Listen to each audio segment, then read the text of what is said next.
हमारी खास पेशकश पे बहुत स्वागत है आपका। मैं हूं आपके साथ बरखा शर्मा और मैं हूं आपके साथ आकांक्षा राजपूत। आईपीएल के 31वें मैच में पंजाब ने रॉयल चैलेंजर्स बेंगलुरु को 8 विकेट से शिकस्त दी है। सहयोगी राजीव मिश्रा हमारे साथ जुड़े हैं, साथ ही साथ विराट कोहली के जो कोच हैं राजकुमार शर्मा जी वो भी हमारे साथ जुड़ गए। सीधा उन्हीं का हम यहाँ पर रुख कर लेते हैं। सबसे पहले आपके पास मैं आना चाहूंगी राजकुमार जी।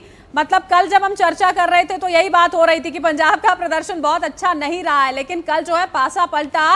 क्रिस गेल आए, एक बहुत लकी वो साबित हुए टीम के लिए, अर्धशतक उन्होंने जड़ा और कम से कम एक और जीत जो है वो पंजाब के खाते में गई है कल।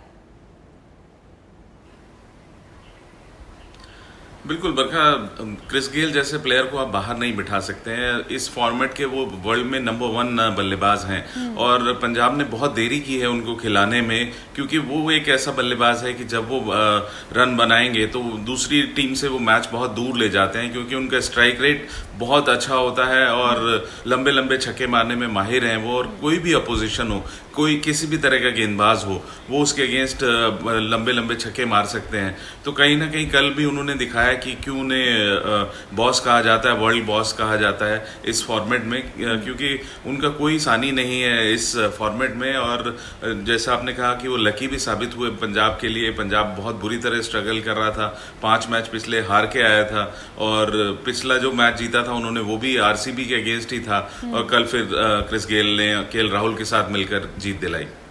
बिल्कुल, और अब मैं आपके पास राजीव जी आना चाहूंगी। देखिए जिस तरह का कल मैच रहा, आखिरी अगर हम 3 ओवर की बात करें तो उसमें सिर्फ 11 रन की जरूरत थी और लग रहा था कि अभी मैच खत्म हो जाएगा, लेकिन मैच आखिरी गेंद तक जा पहुंचा।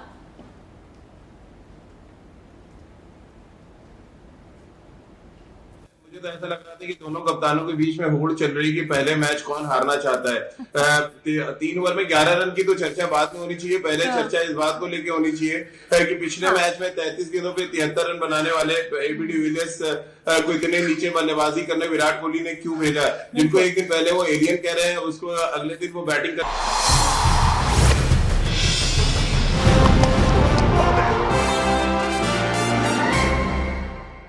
टीम मैनेजमेंट ने, माइक हेसन, और मुझे लगता है कि ये टीम की स्ट्रेटजी पहले बनी होगी कि एबी डिविलियर्स बहुत अच्छा नहीं खेलते हैं लेग स्पिनर्स को, और पंजाब ने यही देखते हुए 2 लेग स्पिनर खिलाए और उसी के तहत शायद ये डिसाइड हुआ कि जब वो लेग स्पिनर खेलेंगे तो किसी और बल्लेबाज को बैटिंग के लिए भेजेंगे। लेकिन आप एबी डिविलियर्स के साथ ऐसा चांस नहीं ले सकते। वो नंबर 1 बल्लेबाज हैं वर्ल्ड के और उन्होंने पिछले मैच में करके दिखाया है कि वो किसी भी गेंदबाजी के अगेंस्ट शानदार प्रदर्शन कर सकते हैं। मैच विनर है वो, उनको मैक्सिमम बॉलें आपको खेलने देनी चाहिए। तो ये बहुत बड़ा ब्लंडर हुआ है कहीं ना कहीं आरसीबी की मैनेजमेंट से, और उसका खामियाजा भी भुगतना पड़ा है। यहाँ पर मैच हार गई आरसीबी की टीम। रितेंद्र सोढी जी भी हमारे साथ जुड़ गए, पूर्व क्रिकेटर हैं।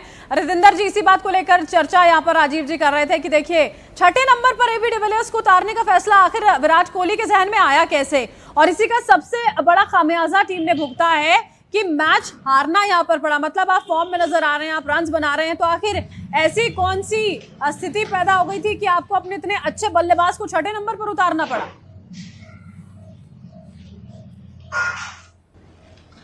जी हाँ, बिल्कुल। मुझे लगता है ये ब्लंडर नहीं, ब्लंडर से कुछ ज्यादा ही हुआ है, क्योंकि ऐसा डिसीजन लेना विराट कोहली के द्वारा, और पिछले मैच में एबी डिविलियर्स को एलियन कहा गया था कि वो किसी और प्लेनेट से आए हैं और ऐसी जादूगरी बल्लेबाजी करते हैं। तो अगर ये कहा जाता है कि लेग स्पिनर बॉलिंग कर रहे हैं इसलिए हम लेफ्ट हैंडर को भेज रहे हैं, तो आपके पास एबी डिविलियर्स हैं, कोई डिस्ट्रिक्ट के प्लेयर नहीं है, वर्ल्ड के बेस्ट बल्लेबाज, ताबड़तोड़ बल्लेबाज जिन्होंने फॉर्म पकड़ ली है। तो वहां पे बहुत बड़ी चूक हुई है। और क्रिस गेल का खेलना ये दर्शाता है कि शेर शेर होता है, और अनिल कुंबले और मैनेजमेंट ने पहले इनको नहीं खिलाया।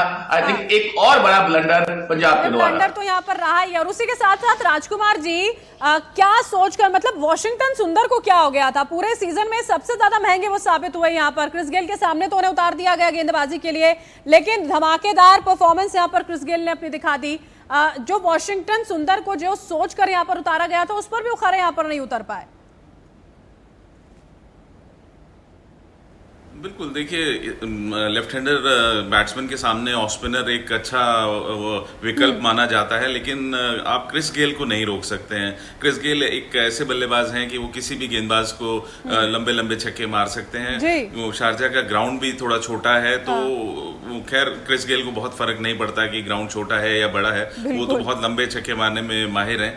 तो उन्होंने करके दिखाया, और वॉशिंगटन सुंदर शायद उनके इस ऑनस्लॉट के लिए तैयार नहीं थे, और जिस तरह उन्होंने गेंदबाजी की वो बड़ा अजीब सा लगा मुझे कि जिस लाइन पर वो क्रिस गेल को बॉल डाल रहे थे वहां पे कोई चांस ही नहीं था बचने का क्रिस गेल से। चलिए, मतलब एक तरह से जब होता है ना कि यहाँ समझ में आ ही रहा होता है कि जो जीत है, मैच है किस ओर यहाँ पर जा रहा है।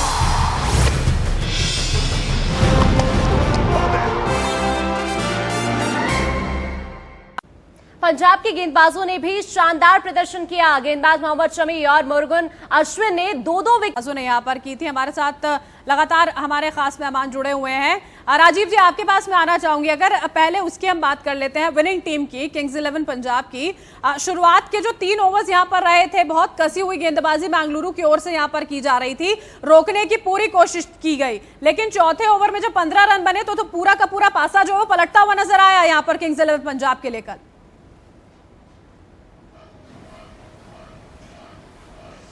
टूर्नामेंट की सबसे बेस्ट ओपनिंग प्लेयर अगर मैदान पे है तो वो थोड़ा सेटल होंगे, और दोनों ही टेस्ट क्रिकेट के बहुत अच्छे प्लेयर हैं। अगर एक बार सेटल हो जाएंगे तो फिर वो लंबा खेलेंगे, और इसीलिए आप देखिए मयंक अग्रवाल और के राहुल का आईपीएल सीजन 13 में रिकॉर्ड बहुत शानदार है। लेकिन इतनी ज्यादा गलतियां हुई हैं आरसीबी की तरफ से कि वहां से वो मैच जीतने के बारे में सोच नहीं सकते हैं। एक तरफ हम देख रहे हैं मोहम्मद शमी और जो मुरुगन अश्विन थे वो अपने कोटे के स्पिन डालते हैं। मैं फिर राजकुमार जी से पूछना चाहूंगा, अब दूसरा ब्लंडर ये कि आप वॉशिंगटन सुंदर से गेंदबाजी तो करा सकते हैं, लेकिन चहल का एक ओवर बचा हुआ है जो इस टूर्नामेंट के सबसे अच्छे बॉलर हैं, उनकी गेंदबाजी का कोटा पूरा क्यों नहीं कराया गया?